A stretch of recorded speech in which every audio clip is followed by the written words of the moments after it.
ধরুন আপনি একটি মোবাইল ফোন কিনলেন এবং আপনার কেনা ওই মোবাইল ফোন থেকে ওই কোম্পানি যে প্রফিট করলো সেই প্রফিটের একটা পার্সেন্টেজ যদি আপনার অ্যাকাউন্টে আসে তাহলে কেমন হয়? বা ধরুন আপনি সাবান কিনলেন বা জামা কাপড় কিনলেন বা ধরুন হচ্ছে যে কোনো কসমেটিক্স কিনলেন এবং এই যে প্রোডাক্টগুলো আপনি কিনলেন প্রত্যেকটা কোম্পানি যা প্রফিট করলো সেই প্রফিটের একটা পার্সেন্টেজ যদি আপনার অ্যাকাউন্টে আসে তাহলে কেমন হয়? অবশ্যই ভালো হয়, তাই না? তো নমস্কার বন্ধুরা, আমি সৌমিত্র সর্দার আবারও চলে এসেছি আপনাদের সামনে আমার YouTube channel smart investor pulse নিয়ে। এই চ্যানেলে মূলত মিউচুয়াল ফান্ড এবং হেলথ ইন্স্যুরেন্স রিলেটেড ভিডিও আমি বানিয়ে থাকি। তো এই দুটো সেক্টরের উপর বা এই দুটো বিষয়ের উপর যে কোনো ইনফরমেশান পেতে গেলে অবশ্যই চ্যানেলটি সাবস্ক্রাইব করবেন এবং লাইক শেয়ার করতে একদমই ভুলবেন না। তো আমি শুরুতেই যেটা দিয়ে শুরু করলাম আর কি, সেটা হচ্ছে আপনারা আপনাদের রেগুলার লাইফে good morning to good night যার পিছন স্পেন্ডিং করেন, সে স্পেন্ডিংয়ের থেকেই যদি আপনার একটা ইনকাম আসে তাহলে ভালো হয় না? কিন্তু প্রশ্ন হলো এটা কীভাবে? তা এই বিষয়ের উপর চিন্তা করি অ্যাক্সিস মিউচুয়াল ফান্ড নতুন একটি এনএফও নিয়ে এসেছে যার নাম অ্যাক্সিস কনজামশন ফান্ড। এই ফান্ডটি শুরু হচ্ছে 23শে আগস্ট এবং ক্লোজ হচ্ছে 6 সেপ্টেম্বর। এখন প্রশ্ন হলো কনজামশন কী এবং এর প্রসপেক্ট কী আছে। ধরুন আমরা রেগুলার লাইফে যা জিনিস কনজিউম করছি সেই জিনিসগুলো আমরা যখন কিনছি এবং আমরা যদি সেই কোম্পানিগুলোতেই যদি আমাদের টাকাটা বিনিয়োগ করি, তাদের ব্যবসায় যদি আমরা বিনিয়োগ করি, তাহলে সেই কোম্পানিগুলো প্রোডাক্ট কেনার ফলে তাদের যে প্রফিট হচ্ছে সেই প্রফিটের একটা পার্সেন্টেজ আমিও পেতে পারি, যেহেতু আপনিও পেতে পারেন, যেহেতু আপনারা ওই কোম্পানিতে ইনভেস্টমেন্ট করে রেখেছেন। এখন প্রশ্ন হলো কনজামশানের মার্কেটটা কী বা কনজামশান মানে কোন দিকে যেতে চলেছে। তো রিসার্চ বলছে ইন্ডিয়ান কনজামশন মার্কেট 2030-এর মধ্যে $4 ট্রিলিয়ন যাবে। ভেবে দেখুন তো, 2020 সালে একটা নর্মাল ফিচার্স ফোন যদি আমরা কিনতাম কোনো না কোনো পাড়ার দোকানে গিয়ে কিনতাম, কিন্তু আজকের ডেটে 2024 সালে আমরা ফিচার্স ফোন ছেড়ে স্মার্টফোনে দিকে ঝুঁকেছি এবং সেই স্মার্টফোনও কিন্তু আমরা অনলাইনে পারচেস করে থাকি। এই মুহূর্তে টোটাল ইন্ডিয়ার স্মার্টফোন ইউজার 600 মিলিয়ন। ভেবে দেখুন, আজ থেকে 10-20 বছর আগে আপনার বা আমার বাড়িতে একটা নর্মাল সিলিং ফ্যান ছিল, আজকে কিন্তু ম্যাক্সিমাম লোকের বাড়িতে এসি চলে এসেছে। এবং রিসার্চ বলছে 2028 সালের মধ্যে ভারতবর্ষের room air condition market $5 billion পৌঁছাবে। আগে আমরা মুদিখানার দোকানের জন্য যে কোনো গ্রোসারি প্রোডাক্টের জন্য মুদিখানার দোকানে যেতাম, আজকের ডেটে দেখুন বিগ বাস্কেট, জিও মার্ট বিভিন্ন সংস্থা চলে এসেছে। এই মুহূর্তে ইন্ডিয়ান রিটেল গ্রোসারি মার্কেট হচ্ছে 5.5 বিলিয়ন।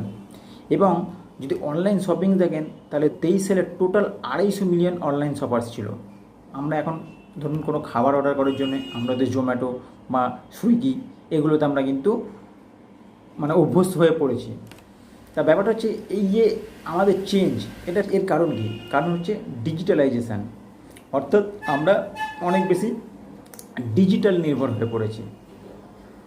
তো মানুষ যে আগে যে প্রোডাক্ট ইউজ করতো তার থেকে মডার্ন প্রোডাক্ট ইউজ করছে, এর কারণ হচ্ছে আমাদের লাইফস্টাইল চেঞ্জ হয়েছে।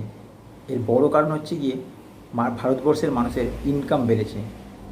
এই মুহূর্তে ভারতবাসীদের পার ক্যাপিটা ইনকাম $2300। তার মানে কী হয়ে যাচ্ছে? অর্থাৎ আগে কিন্তু আমরা আমাদের বেসিক নিডসের জন্য খরচা করতাম, অর্থাৎ ধরুন আগে যা রোজগার করতাম আমাদের বেসিক যে নিডস রুটি কাপড়া মকান এর পিছনেই আমরা খরচা করতাম। কিন্তু আজকের ডেটে মানুষের ইনকাম বাড়াতে কী হচ্ছে, মানে মানুষের ইনকাম বাড়া মানে এই তো না যে কেউ ধরুন আগে 10,000 টাকা ইনকাম করতো 200 গ্রাম চাল খাচ্ছে, আজকে 20,000 টাকা রোজগার করছে বলে 400 গ্রাম চাল খাচ্ছে। এটা তো কখনোই সম্ভব না। খাওয়ার পরিমাণ একটা মানুষের ততটুকুই থাকবে। কিন্তু ইনকাম বাড়ার ফলে কী হয়েছে, মানুষের এক্সেস যে টাকাটা হাতে এসছে সেইটা মানুষ লাইফস্টাইল চেঞ্জের জন্য ইনভেস্টমেন্ট করছে। অর্থাৎ ধরুন মানুষ মনে করুন ঘরে একটা নর্মাল টিভি ছিল, আজকের দিনে সে হয়তো 56 ইঞ্চি একটা স্মার্ট টিভি নিয়ে আসছে। আগে হয়তো একটা সিঙ্গেল এসি ছিল, সিঙ্গেল ফ্রিজ ছিল, এখন ডবল ডোর ফ্রিজ নিয়ে আসছে। তো এটা একটা বড় কারণ, যেটা হচ্ছে গিয়ে মানুষের মানে ইনকাম পার ক্যাপিটা ইনকাম বেড়েছে। সেকেন্ড হচ্ছে গিয়ে টোটাল ওয়ার্ল্ডের মধ্যে ইন্ডিয়া এই মুহূর্তে সবথেকে ইয়ংগেস্ট কান্ট্রি, বিকজ এই মুহূর্তে টোটাল ইন্ডিয়ার অ্যাভারেজ এজ হচ্ছে 28 থেকে 40-এর মধ্যে টোটাল 62%। অর্থাৎ ইয়াং পপুলেশন বেশি হওয়ার ফলে তারা রোজগার করবে রোজগার করার ফলে তাদের হাতে টাকা আসবে, এবং টাকা আসা মানে তারা কি করবে, তারা পারচেস করবে, অর্থাৎ মার্কেটে টাকা যাবে, অর্থাৎ টোটাল টাকাটা ইকোনমিতে রোটেট হবে। থার্ড হচ্ছে আরবানাইজেশান, অর্থাৎ আগে মানুষ, এখন মানুষ চাকরির সূত্রে অনেকে গ্রাম থেকে শহরে চলে আসছে, এবং অনেক গ্রামে শহরের ফেসিলিটিস পৌঁছে গিয়েছে। অনেক গ্রামে দেখবেন মফস্বলের দিকে এখন হয়তো শপিং মল হয়েছে, রাস্তাঘাট ডেভেলপড হয়েছে, তার ফলে কী হলো, কর্মসংস্থান বেড়েছে। কর্মসংস্থান হওয়ার ফলে তাদের হাতে টাকা আসছে, ফলে তারাও স্পেন্ডিং করছে, তারাও নতুন নতুন যেগুলো আগে তারা ভাবতে পারতো না সেই সব জায়গায় তারা পারচেস করছে, এটা একটা কারণ। ফোর্থ হলো ডিজিটালাইজেশান, অর্থাৎ মানুষ যেহেতু এখন অনেক ডিজিটাল নির্ভর হয়ে পড়েছে, ওই জন্য এখন বাড়িতে বসে বসেই আমরা হয়তো খাবার অর্ডার দিয়ে দিলাম জোম্যাটো বা সুইগিতে, বা হয়তো আমরা কোনো গ্রোসারি প্রোডাক্ট বা অনলাইন কোনো শপিং ঘরে বসে বসেই করলাম। এছাড়াও ধরুন আগে আমরা বাড়িতে টিভি দেখতাম হয়তো কেবিল লাইনে, কিন্তু এখন আমরা কেবিল লাইনে কোনো কিছু দেখলে কী হতো, ধরুন আপনারা কোনো প্রোগ্রাম দেখছেন, সেই প্রোগ্রামটা আপনাকে পার্টিকুলার ওই টাইমের মধ্যেই দেখতে হতো। কিন্তু এখন ওটিটি চ্যানেল চলে এসছে, মানুষ ওটিটি নির্ভর হয়ে গিয়েছে, যখন যেখানে খুশি সে ওটিটিতে তার পছন্দ মতো জিনিস, মুভি বা সিরিয়াল দেখতে পারছে। নেক্সট প্রিমিয়ামাইজেশান, অর্থাৎ মানুষের হাতে টাকা আসার জন্য মানুষ কিন্তু ব্র্যান্ড নির্ভর হয়ে পড়েছে। প্রত্যেকটা মানুষের হাতেই দেখবেন কিছু না কিছু ব্র্যান্ডেড প্রোডাক্ট রয়েছে, অর্থাৎ মানুষ এখন ব্র্যান্ডের উপর ডিপেন্ডেন্ট হয়ে পড়ছে, যে মানুষ চাইছে আমার লাইফস্টাইলটাকে চেঞ্জ করার জন্য আমি কোনো একটা ব্র্যান্ডেড প্রোডাক্ট ইউজ করি। প্রত্যেকটা মানুষ কিছু না কিছু ব্র্যান্ডেড প্রোডাক্ট ইউজ করছে। তা সেই জায়গা থেকে প্রিমিয়ামাইজেশন হওয়ার ফলে তার হাতে টাকা আসার জন্য সে ব্র্যান্ডেড প্রোডাক্ট ইউজ করছে। আরও একটা প্রধান কারণ হলো ইজি ক্রেডিট, অর্থাৎ এই মুহূর্তে ইউপিআই বা ইনস্ট্যান্ট লোন বা ক্রেডিট কার্ডের ইউজার্স এত পরিমাণে বেড়ে গেছে, যাতে করে এবং লোন ফেসিলিটি এত ইজি হয়ে গেছে যে মানুষের বড় বড় জায়গায় বড় বড় প্রোডাক্ট কিনতে গিয়ে টাকার চিন্তা করতে হচ্ছে না, ইনস্ট্যান্ট লোন পেয়ে যাচ্ছে, ক্রেডিট কার্ডের মাধ্যমে তারা যে কোনো প্রোডাক্ট পারচেস করতে পারছে। তার ফলে কী হচ্ছে, প্রোডাক্ট পারচেস হওয়ার ফলে ভারতবর্ষের কোনো না কোনো কোম্পানির সেল বাড়ছে, সেল বাড়া মানে আলটিমেট ইকোনমিতে ইনভেস্টমেন্ট হচ্ছে। তো এইগুলো হলো একটা বড় কারণ। এবার অ্যাক্সিস মিউচুয়াল ফান্ড টাকাটা কোথায় কোথায় এবং কীভাবে ইনভেস্টমেন্ট করবে। অ্যাক্সিস মিউচুয়াল ফান্ডের লক্ষ্য হচ্ছে গিয়ে যারা মার্কেট লিড কোম্পানি আছে সেই কোম্পানিতে যেমন ইনভেস্টমেন্ট করবে, তার পাশাপাশি ইনোভেশন কোম্পানি যেগুলো, অর্থাৎ তারা যারা নতুন নতুন ইনোভেটিভ কিছু করছে, যেমন লাইক ধরুন আপনার ইভি ইলেকট্রিক ভেহিকেল, যেটা ভারতবর্ষে এখন প্রচুর প্রসপেক্ট রয়েছে, বা ধরুন আপনার ফুড ডেলিভারি সংস্থা বা উবের অ্যাপ, ওলা, এরকম ধরনের সংস্থা যারা নতুন নতুন কিছু ইনোভেশন করছে, সেই সব কোম্পানিতে ইনভেস্ট করবে। কারণ এখন ভারতবর্ষের যেহেতু ইয়াং জেনারেশন বেশি, তারা কিন্তু একটু টেস্ট করতে ভালোবাসে, অর্থাৎ ট্রাই করতে ভালোবাসে।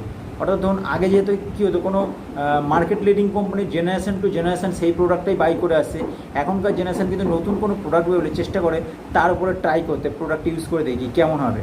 তা সেই ক্ষেত্রে অ্যাক্সিসের লক্ষ্য থাকবে যে এই ফান্ডটার লক্ষ্য থাকবে যে তারা যেমন মার্কেট লিডিং কোম্পানি, তাদের কোম্পানিতে যেমন ইনভেস্টমেন্ট করবে, নতুন যে ইনোভেটিভ কোম্পানিগুলো আছে তাদের কোম্পানিতে ইনভেস্টমেন্ট করবে, এবং যারা মার্কেট লিডিং কোম্পানি অথচ নতুন নতুন ইনোভেশন নিয়ে আসছে সেই সব কোম্পানিতেও কিন্তু সেসব কোম্পানির স্টকেও কিন্তু এই ফান্ডটা ইনভেস্টমেন্ট করবে। তো আগামী 7 থেকে 10 বছরের মধ্যে কনজামশন মার্কেট একটা ভালো জায়গা পৌঁছাবে, যেহেতু ইন্ডিয়ান পপুলেশান বললাম ইয়াং পপুলেশান, এবং মানুষের মানুষের পার ক্যাপিটা ইনকাম বেড়েছে, এবং মানুষ এখন অনেক বেশি ডিজিটাল বা অ্যাপ নির্ভর হয়ে পড়েছে, এবং মানুষ একটু লাইফস্টাইল তাদের চেঞ্জ হচ্ছে। তো সেই জায়গা থেকে ফান্ডের প্রসপেক্ট অনেক ভালো। এবং এই ফান্ডের যিনি ফান্ড ম্যানেজার তিনি হলেন হিতেশ দাস, যিনি অ্যাক্সিস গ্রোথ অপরচুনিটি ফান্ড নামে একটি ফান্ড ম্যানেজ করেন, শ্রেয়াস দেভলকার এবং মিস কৃষ্ণন নারায়ণ। তো আমি আশা করব নিশ্চয়ই আপনাদের কোনো ইনফরমেশান এই ফান্ড রিলেটেড দিতে পেরেছি। তো আপনারা যদি মনে করেন এই ফান্ডটা আপনাদের জন্য খুব ভালো বা এর প্রসপেক্ট আছে, আমি তো আমার মতো করে বললামই, আপনারা নিজেরা দেখে নেবেন, তাহলে অবশ্যই এই ফান্ডে আপনারা যদি মনে করেন ইনভেস্টমেন্ট করতে পারেন। ধন্যবাদ।